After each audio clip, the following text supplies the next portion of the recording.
Hello. Earlier today, I did an unboxing of Preacher Season 1 and uploaded it and went off to work.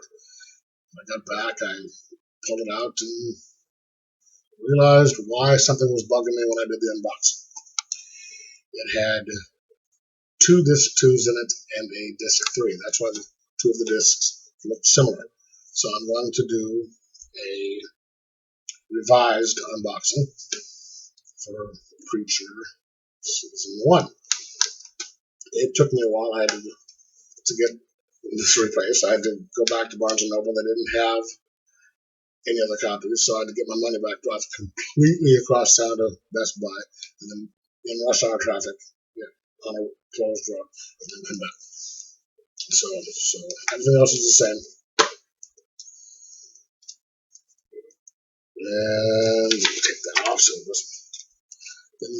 this is what disc 1 looks like. There's Jesse.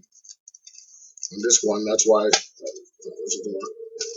We have Cassidy, and we have Tulip. That is what it looks like on the inside. So, not that it really matters that much, but I thought I wanted it to be thorough. So, all right, thanks. Like and subscribe.